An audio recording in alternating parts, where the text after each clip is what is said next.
This is LiveWell Talk on 2,500 miles for colon cancer awareness. I'm Dr. Dustin Arnold, Chief Medical Officer at Unity Point Health, St. Luke's Hospital. It's always been a privilege and pride of this broadcast to highlight the outstanding things that happen at the Helen G. Nassif Community Cancer Center. And joining me today on the phone is Susie Douglas. Last year, Susie's brother Zach was diagnosed with stage 4 colon cancer at just 38 years of age. Motivated by her brother's diagnosis, Susie is biking the Great Divide between Montana to New Mexico with the goal of raising awareness about colon cancer in young adults. 100% of donations to her campaign will go to the Helen G. Nassif Community Cancer Center to support local cancer patients. Also with me today in the studio is the boss over at the Cancer Center, Kimberly Ivester, director of the Nassif Community Cancer Center, to discuss colon cancer signs, symptoms, and trends. Thank you both for joining me. Yes, thank you. Of course.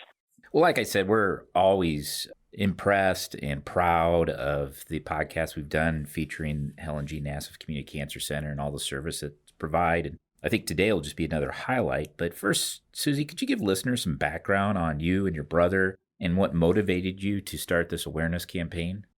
Yeah, of course. Yeah. So my name's Susie. I'm 37 years old. And last year, July of 2019, my older brother, who was 38 at the time, was diagnosed with stage 4 colorectal cancer. It came at quite a surprise. However, he did show a couple symptoms, pretty serious symptoms for a few months prior to his diagnosis, with no answer until his diagnosis a few months after in July. The reason why, to give you a little bit of background on me, I'm a humongous outdoor mountain biker, adventurer enthusiast, and have been riding bikes for 10 plus years. Loved it enough that I started a mountain bike coaching business in Idaho called Down to Bike Project. And there's nothing that I enjoy more than riding a bike.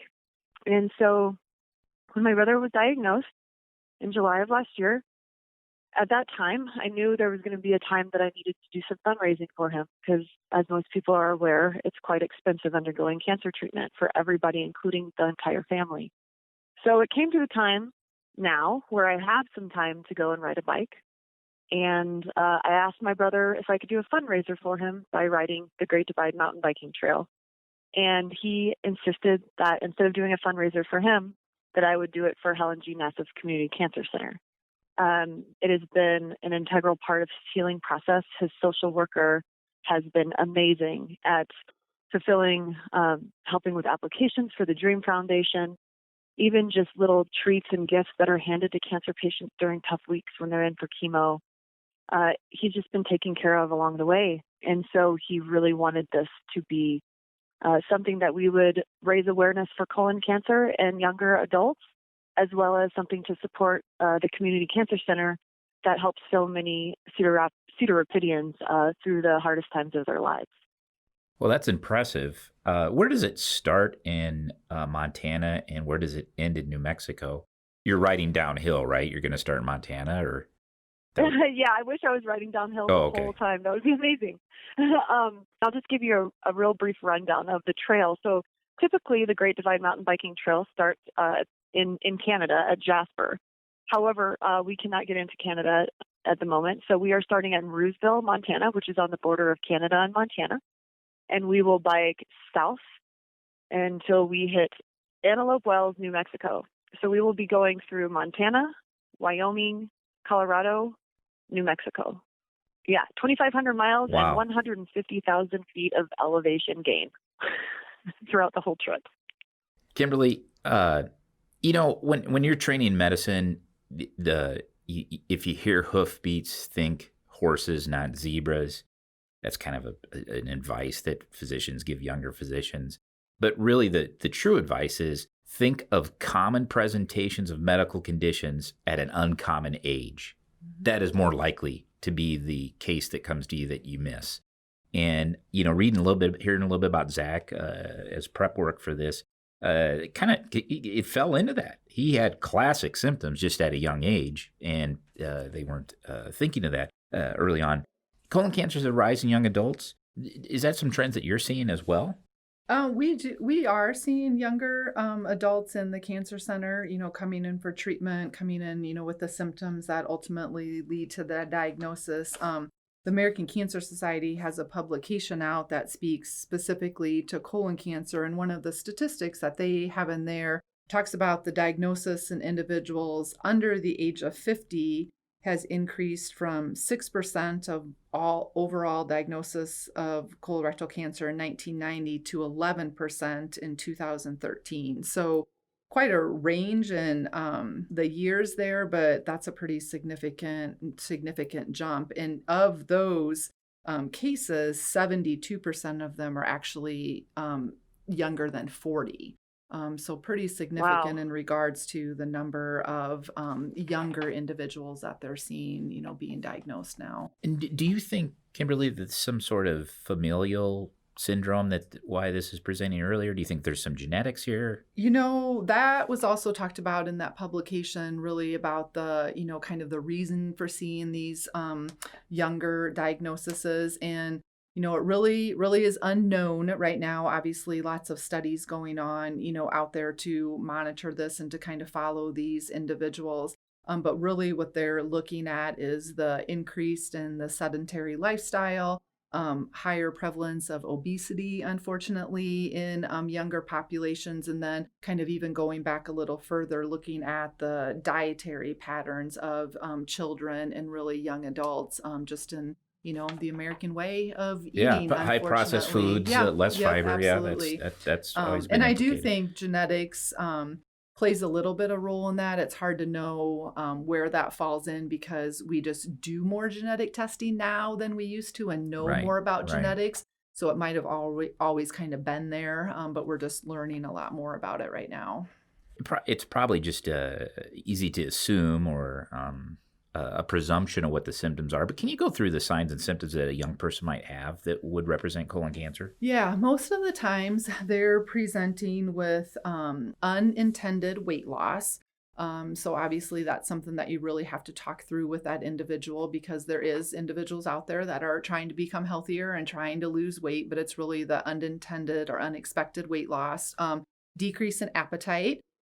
So that is definitely something. I mean, we're all, social people and eating is part of our, social lives. So decrease in appetite. And then, some of the more common ones are blood in the stools, darkening of stools, and then any kind of variability in constipation, diarrhea. And a lot of times that'll kind of go back and forth, for those individuals, which, shouldn't be something that somebody lives with, for an extended period of time without getting it looked into. Right. And it's so easy to pick up with a colonoscopy. I mean, we'll have Dr. Abramson back in March, Colon Cancer Awareness Sure. Month, as we Yep. do. But his presentation was very clear that colonoscopy done at the right time can lead to the right outcome. That being said, with screening normally recommended at the age of 50, now that since younger people are having this, are the recommendations changing?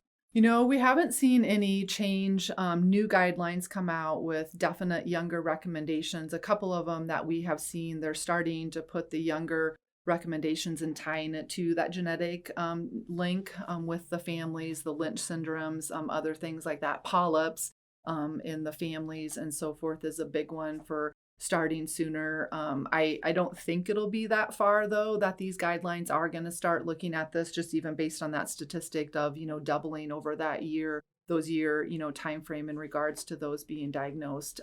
Because I'm sure it's not just in our community that we're seeing them, that's across the board. So, And, much like the ultrasound screenings at the mobile ultrasound van that pulls up, physicians always been leery of pathology would get missed. Sure. And would be followed up. Same things kind of happen with the Cologuard and the FIT test, these non-invasive stool tests.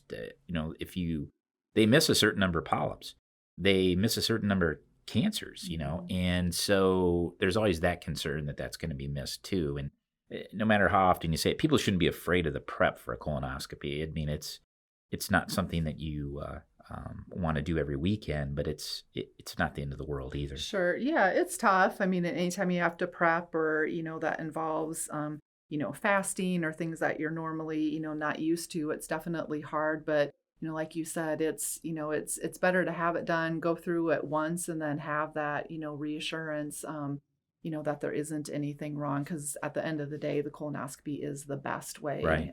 to predict Yeah. or to catch something early. And I think that's the big, that's the other big message here, is colon cancer is very treatable, if caught early. But, when you catch it at late, or catch it, like unfortunately in Zach's, experience with, catching it too late, that it's already metastasized, that changes your whole treatment out, Right. out plan and, everything with it. So, Right. yeah. That's from my 25 years in medicine, you've seen the advances in colon cancer have been really Yeah, amazing. absolutely. Yep.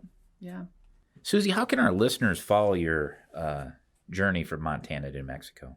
Yeah, listeners can please follow me on Instagram. It's Susie Douglas MTB on Instagram, so you can follow me there, Susie Douglas MTB on Instagram. I'll be telling a lot of stories and more pictures there. There's also a blog that I'm going to be updating as much as possible, and that is bikingforcancer.wordpress.com, bikingforcancer.wordpress.com. And on both of those areas, there'll be a call to action page where people will be able to donate to the Helen G. Nassif Community Cancer Center. Well, outstanding. We should give a report or have another follow-up podcast on how your journey went, and report a bunch of good news at that time.